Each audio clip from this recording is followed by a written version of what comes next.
substation would be needed. However, they are keeping these as two separate projects so that the full impact will not be as readily recognized. They most likely are claiming that this is an electric utility project and not their project. While it is true that it is not their project, the reality is that it is needed because of their project, and as such should not be looked at as a separate project.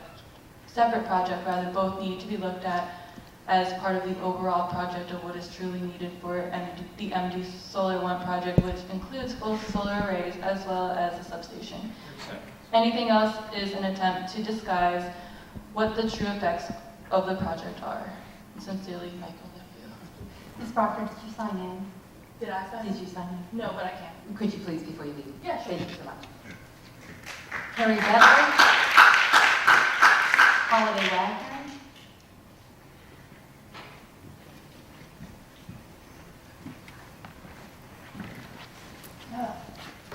My name is Carrie Bedell. I'm a resident of La Plata, Maryland. Thank you for taking the time to take testimony today. I was not at the hearing in February. I've only recently learned about this project. Been about a 10-year resident of La Plata and have family here. We were attracted to this area. We were attracted to this area in part because of the natural resources that are here. And even though we've only been here for a decade, we have also seen the erosion of those natural resources, which is disappointing. When I became aware of this project, I did some research about it, and I was actually on the Maryland Department of Natural Resources website to find out what targeted ecological area means, because it's my understanding that this land is in a targeted ecological area. So reading from that website, I found out that lands and watersheds of high ecological value that have been identified as conservation priorities by the Maryland DNR for natural resource protection. These areas represent the most ecologically valuable in the state and are the best of the best. So I'm confused as to why this would be an area that would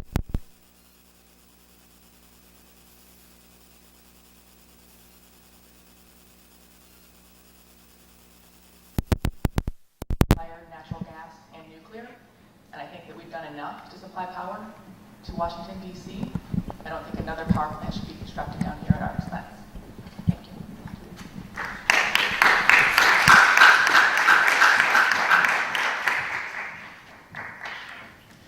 Yes, I'm Dr. Holiday Wagner. I'm an ecologist and I'm a resident of Prince George's County. First of all, this project does not make sense to me at all. You're removing trees which absorb carbon dioxide, and what you're doing is replacing them with something which is more efficient, which is the solar panels. But the solar panels, it takes energy to build them. So how long does that pay off? And I haven't done any of the math. I'm just sort of going, wait a minute, this does not make sense. So what I'm saying is we have a lose-lose situation here in terms of carbon dioxide. It just doesn't make sense to sit there and take out trees to replace these that are more efficient. So I suggest a win-win situation, which is a solar panel is used to create shade, which basically not only takes care of the carbon dioxide, but it also mitigates the heat islands.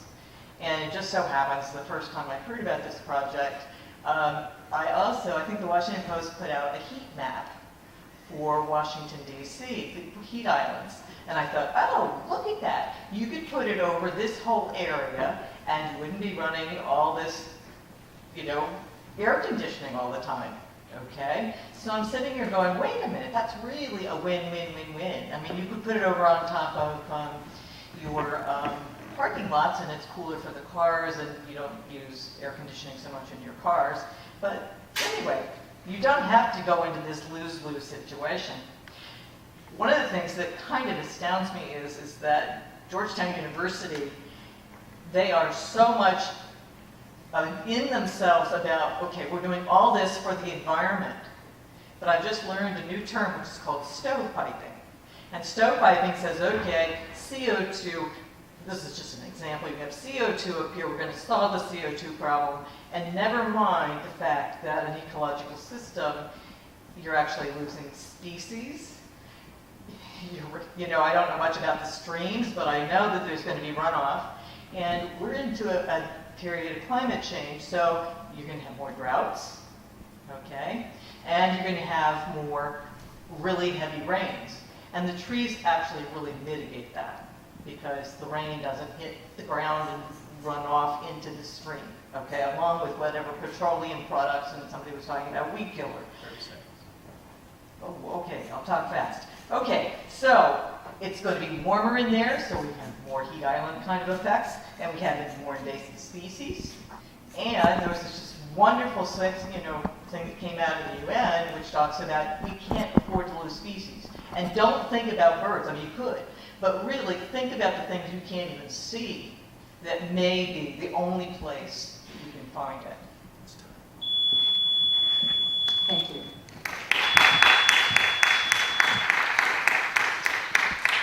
Noah Black, Alex Winter, Will Decker.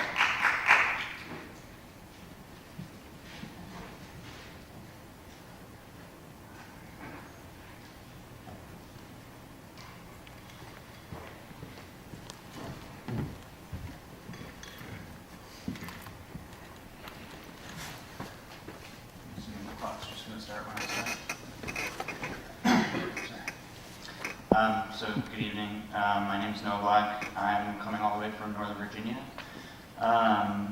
in what is now called Fairfax, which is also Piscataway land, and I believe it's additionally Nacotchtank.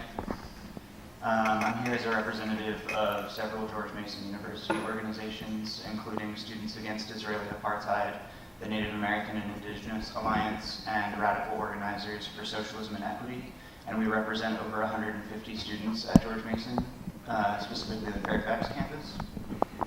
And we just want to express our solidarity for a lot of the people who've been making comments today, both on Indigenous justice grounds and environmental justice grounds in opposition to the plan by Georgetown University. And we want to emphasize that one of the main things that we believe that's needed currently in pursuing environmental justice is connecting it to Indigenous and racial justice. It doesn't make much sense to us to move into Indigenous lands without consultative processes, violating consent of Native peoples, and harming ecological systems in ways that we haven't properly evaluated yet. I'm not going to take the full 3 minutes because a lot of people have already said things there. So, thank you. Thank you. Alex Winter.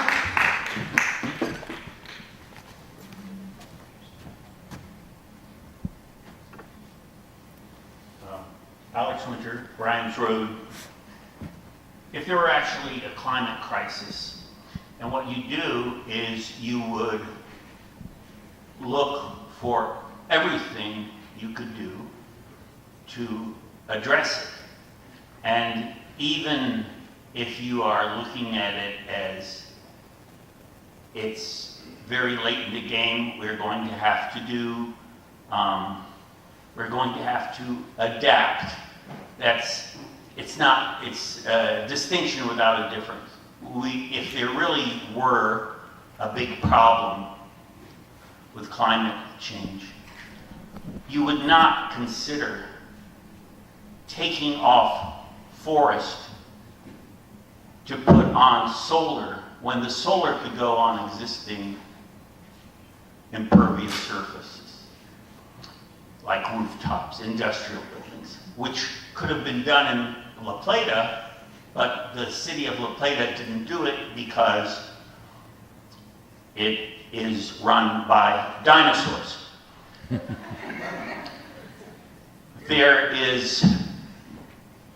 It does not pass the laugh test that this is done for sustainability. It's done out of power and greed for power, greed for money. That's all there is. The rest is just the most absurd cover, which is counting on people being so dispirited that they can't, that they realize we can't do anything about it. They're the people who give orders, and they're the people who take orders, so we should just take orders. But there are a lot of people who don't want to take that kind of orders because there actually really is a climate crisis. It's nonsense and it's obscene to do this project. Thank you. Will Decker?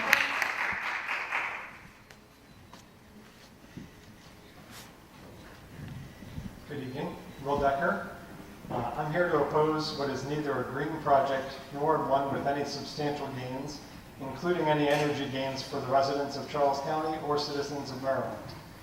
This is nothing more than a net loss, big business industrial project that has misrepresented the site characteristics and attempted to greenwash the devastation that would most certainly be the result. This foreign corporation should receive no exemptions from this body in furtherance of this large-scale, destructive, and narrowly focused idea. Please deny any requested permits to circumvent environmental protection. Thank you. Elizabeth Decker and Bill Pyle.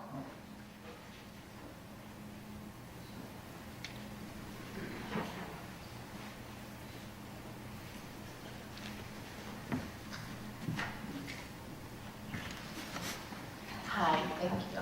I'm Elizabeth Decker. I'm an environmental educator, and I'm here just to ask that you please listen to and strongly consider the sheer volume of public outcry and exercise all governance at your disposal to either delay or defer this project.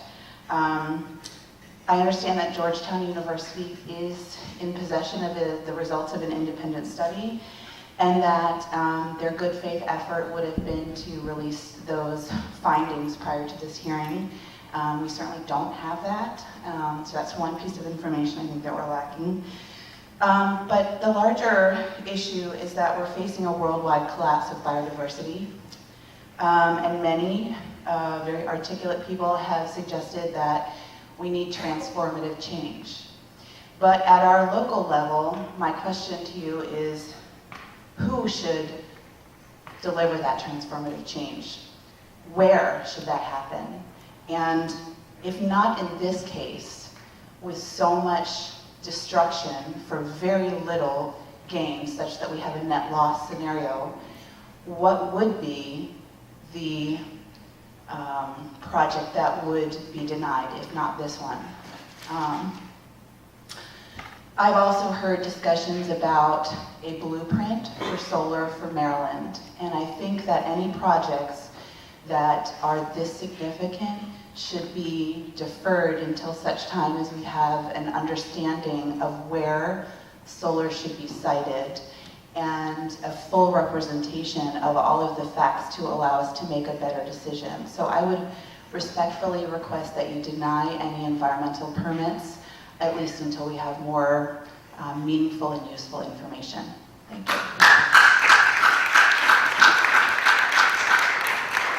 Mr. Paul? Thank you. My name is Bill Pyle. I'm from Dunkirk, Maryland. You know, there's several truisms here. You don't improve something by destroying it. And also, we have unintended consequences for many of our actions, and that is true for this project.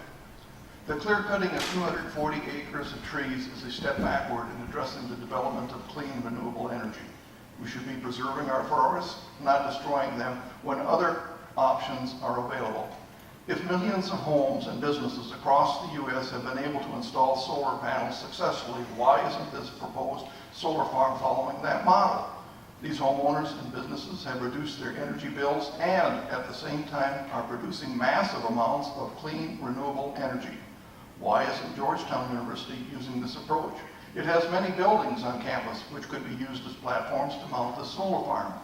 Also, many residences and businesses in Washington, D.C. that are interested in solar energy production could be invited into partnership with Georgetown University to provide roof and parking lot space to install solar panels. This could stimulate other organizations which may be limited in space to offer funding for additional projects. All of these would protect our trees by only using existing clear space rather than forested space. I am sure that Georgetown University would not want trees on its property in Washington, D.C. clear cut for this project. The sound of chainsaws for this purpose on campus would cause much concern and complaints from students and faculty. The trees would be missed for the peaceful atmosphere they provide, for the homes for wildlife, and for the absorbing of CO2 to make the air fresher. Experts have testified on many of reasons why trees should be preserved. The trees that are proposed to be cut would have an impact on water quality in the streams that are part of the important system that provides water, one of the most important resources to people and all life on our planet. Why should rural Maryland be expected to suffer the loss of forest? Earlier speakers provided information on other tracts of land in Charles County that are perfectly suited for the planned solar panels, when good alternatives to cutting forest land are available, and they should be used. Also, when electrons move, did you see that one up there? It came from Ohio. That one came from Pennsylvania. That one came from West Virginia. The grid is a wonderful medium for moving electrons, which is what we're talking about here. If you can put the solar panels close to where it's being produced and used, you save on losses in the transmission lines. Why are we putting it down here in the middle of the rural area when you could have it in Washington, D.C.? Perhaps Washington, D.C. could become Washington, A.C. if this project were done correctly.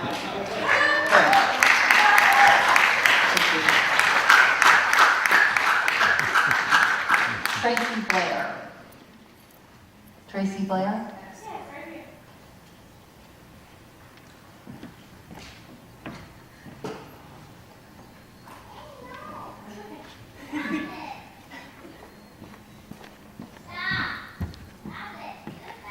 I can't read it? All right, I won't read it. All right.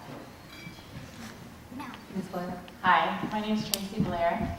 You can take that, okay. I wasn't going to speak, but as I sat here, my son drew a picture, and I just realized that I needed to come up here and say that the idea of